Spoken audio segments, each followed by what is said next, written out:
5월 26일 수요일 잠언 14장 1절로 19절 말씀. 지혜로운 여인은 자기 집을 세우되 미련한 여인은 자기 손으로 그것을 허느니라. 정직하게 행하는 자는 여호와를 경외하여도 패역하게 행하는 자는 여호와를 경멸하느니라. 미련한 자는 교만하여 입으로 매를 자청하고 지혜로운 자의 입술은 자기를 보전하느니라. 소가 없으면 구유는 깨끗하려니와 소의 힘으로 얻는 것이 많으니라. 신실한 증인은 거짓말을 아니하여도 거짓 증인은 거짓말을 뱉느니라. 거만한 자는 지혜를 구하여도 얻지 못하거니와 명철한 자는 지식 얻기가 쉬우니라. 너는 미련한 자의 앞을 떠나라. 그 입술에 지식 있음을 보지 못함이니라. 슬기로운 자의 지혜는 자기의 길을 아는 것이라도 미련한 자의 어리석음은 속이는 것이니라. 미련한 자는 죄를 심상히 여겨도 정직한 자 중에는 은혜가 있느니라. 마음의 고통은 자기가 알고 마음의 즐거움은 타인이 참여하지 못하느니라. 악한 자의 집은 망하겠고 정직한 자의 장막은 흥하리라. 어떤 길은 사람이 보기에 바르나 필경은 사망의 길이니라. 웃을 때에도 마음에 슬픔이 있고 즐거움의 끝에도 근심이 있느니라. 마음이 굽은 자는 자기 행위로 보응이 가득하겠고 선한 사람도 자기의 행위로 그러하리라. 어리석은 자는 온갖 말을 믿으나 슬기로운 자는 자기의 행동을 삼가느니라. 지혜로운 자는 두려워하여 악을 떠나나 어리석은 자는 방자하여 스스로 믿느니라. 노하기를 속히 하는 자는 어리석은 일을 행하고 악한 계교를 꾀하는 자는 미움을 받느니라. 어리석은 자는 어리석음으로 기업을 삼아도 슬기로운 자는 지식으로 면류관을 삼느니라. 악인은 선인 앞에 엎드리고 불의한 자는 의인의 문에 엎드리느니라. 악인은 의인 앞에 엎드러진다. 하느님을 경외하느냐 혹은 멸시하느냐가 삶의 태도를 결정하고 삶의 태도는 그 사람의 미래를 결정합니다. 하나님은 어떤 분입니까? 하나님은 반드시 정의를 구현하십니다. 악한 하만이 의로운 모르드게를 매달려고 준비한 나무에 자기가 달려 처형되었듯이 하나님은 죄인을 의인 앞에 무릎 꿇리실 것입니다. 우리에게 주시는 교훈은 무엇입니까? 가정을 지키는 힘은 지혜와 정직입니다. 악한 자가 지은 견고한 집은 허물어져도 정직한 자가 세운 소박한 장막은 견고합니다. 사랑하는 가족을 위해 악한 손을 뿌리시고 정직함을 지키십시오. 하나님을 경외하는 사람은 정직하고 죄에 민감하며 악을 멀리합니다. 죄를 가볍게 여기며 거짓말하고 제멋대로 행동하는 사람은 하나님을 경멸하는 사람입니다. 하나님을 경외할수록 죄에 예민하게 됩니다. 하나님을 경외하지 않는 교만한 사람은 충고와 훈계를 거부하고 자기만 옳다고 주장하다가 스스로 궁지에 빠집니다. 그러나 지혜로운 사람은 하나님을 경외하며 징계를 수용합니다. 그 태도 덕에 참된 지식을 얻으며 바른 길을 찾아갑니다. 이처럼 지혜는 정보가 아니라 태도입니다. 더 큰 유익을 위해 작은 수고를 마다하지 않는 것이 지혜입니다. 눈아픈 작은 수고가 귀찮다고 큰 혜택을 포기하고 있지는 않습니까? 당장은 괴로움을 면하려고 하나님 나라의 영원한 복을 버리진 않습니까? 다른 사람이 알기 어려운 자기만의 감정이 있습니다. 아무리 가까운 사람일지라도 나 같진 않네 싶을 때가 있습니다. 그렇지만 하나님만은 내 마음을 완전히 아시고 위로해 주십니다. 넓고 편안한 길 말고 생명으로 인도하는 좁고 옳은 길로 가야 합니다. 불의와 손잡고 가야 하는 넓은 길은 기쁨의 길이 아니라 근심과 죽음의 길입니다. 매일 어떤 길을 선택하고 있습니까? 어리석은 사람은 온갖 말을 비판 없이 받아들이고 감정을 조절하지 못하며 악한 일을 꾸밉니다. 슬기로운 사람은 정보를 가려듣고 행동을 조심합니다. 왜곡된 정보가 많은 세상입니다. 많은 시대입니다. 섣불리 감정적으로 대응하지 않고 차분히 따져보는 지혜가 필요합니다.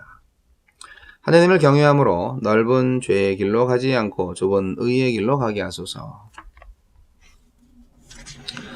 잠언서 말씀은 여러 가지 좋은 말씀들, 가르침들, 교훈들을 계속 이렇게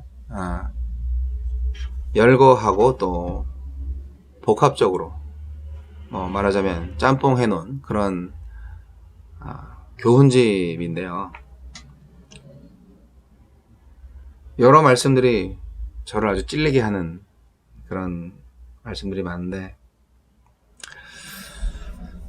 가장 희망적이고 가장 좋아하는 말씀은 11절에 악한 자의 집은 망하겠고 정직한 자의 장막은 흥하리라. 제발 그렇게 돼야 되는데 말이죠. 제발 그렇게 돼야 되는데 말이죠. 하나님은 정직한 자를 기뻐하십니다. 거짓말하는 자를 싫어하세요. 그런데 세상에서 정직한 자들이 행복하지 못할 때가 있다 이거죠. 그리고 정직하지 못한 자들이 잘 되는 것처럼 보인다 이거죠. 이런 아이러니한 세상에서 우리와 우리의 자녀들한테 어떤 희망을 줄 수 있을까? 결국 믿음밖에 없죠. 믿음밖에 없습니다. 오늘 잠언 14장은 의인과 악인의 마음의 비교를 좀 하고 있어요. 그리고 그 삶의 결과에 대해서도 말해주고 있습니다. 의인은요, 하나님께서 보실 때 집을 세우고 하나님을 경외하고 참된 말을 하고 지혜를 잘 얻는 사람이고 은혜가 풍성하고 그래서 그 집이 부흥하는 그런 집이 됩니다. 그런 사람이 됩니다. 악을 떠나게 되는 사람입니다. 그런데 악인은요, 집을 세우는 게 아니라 집을 헐어버려요. 그리고 여호와 하나님을 경외하는 게 아니라 경멸합니다.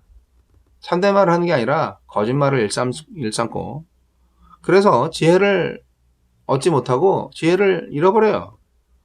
예, 얻기가 힘들어요.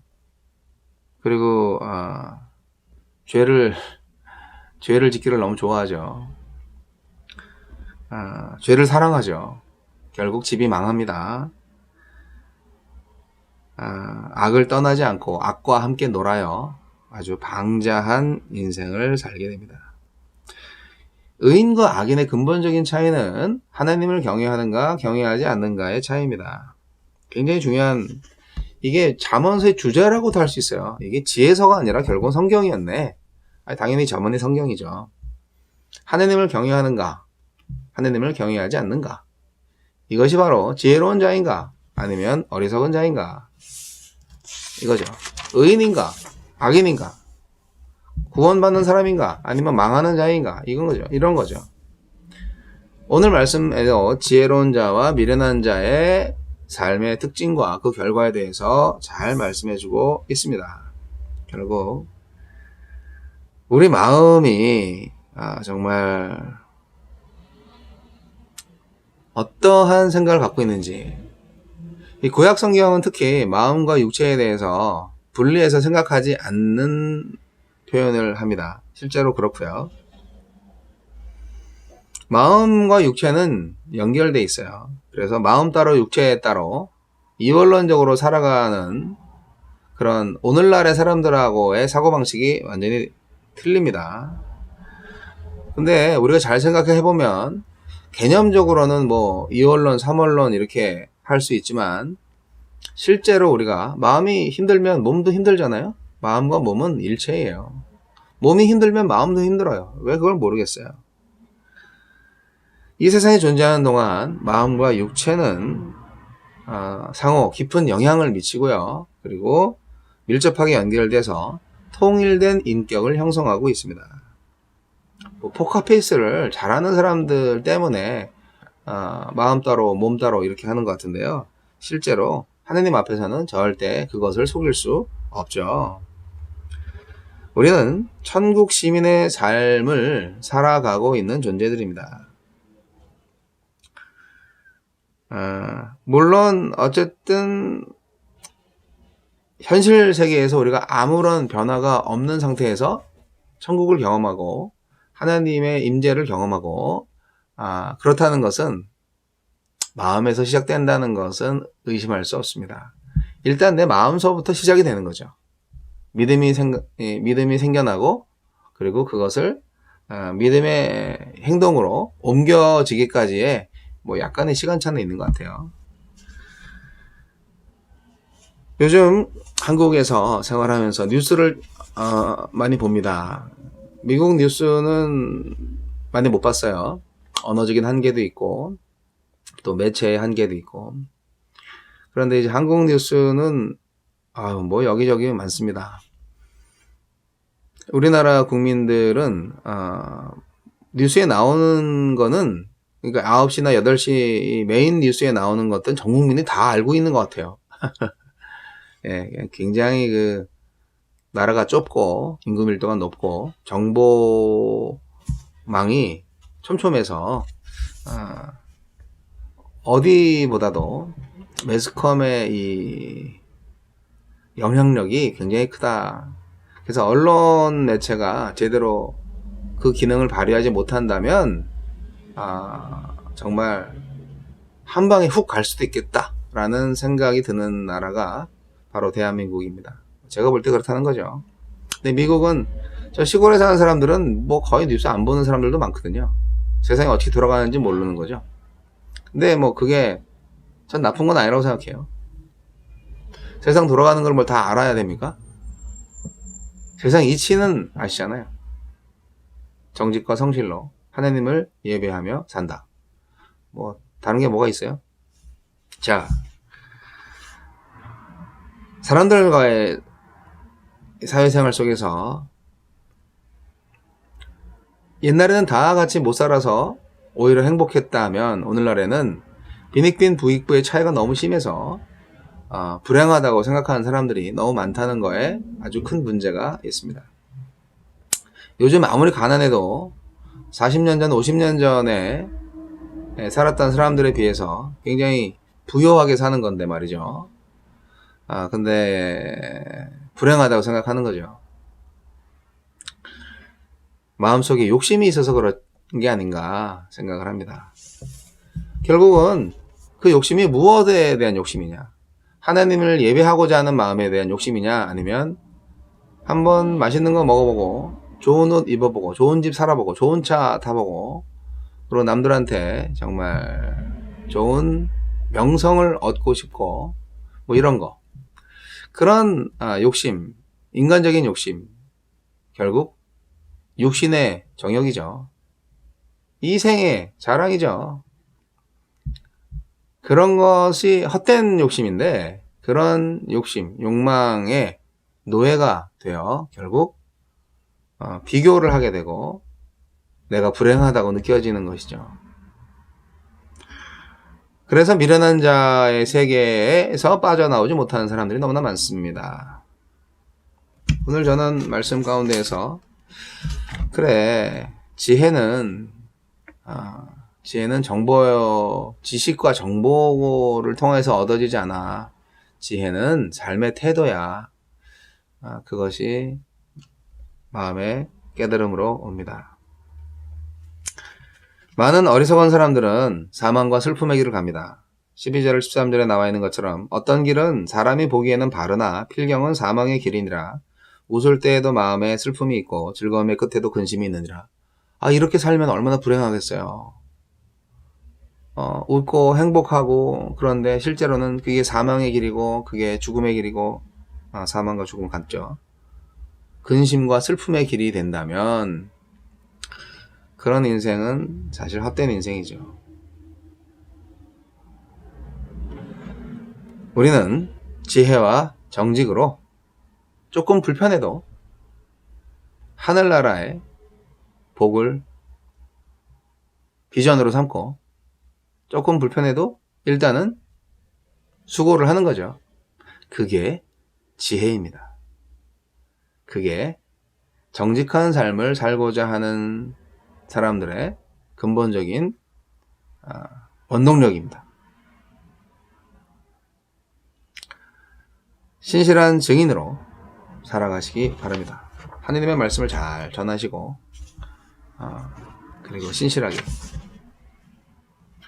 마음은 인간의 행위를 결정짓는 중요한 기준이 됩니다. 선한 마음을 잘 가지시고요. 그리고 늘 겸손하게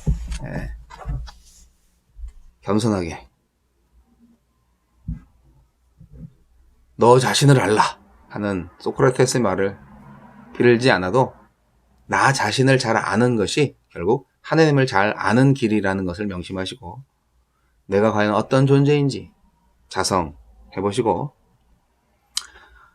잘 아셔서 두려워할 거를 두려워하고 두려워하지 말아야 할 것은 두려워하지 않는 참된 지혜를 소유한 여러분 되시기를 바랍니다. 나의 한계를 알고 타인도 알아서 행동을 삼가고 결과를 미리 확실하게 예측하지 말고 모든 것을 하나님한테 맡기고 그렇게 살아가세요. 오늘 하루도 지혜로 충만한 삶을 사시기 바랍니다.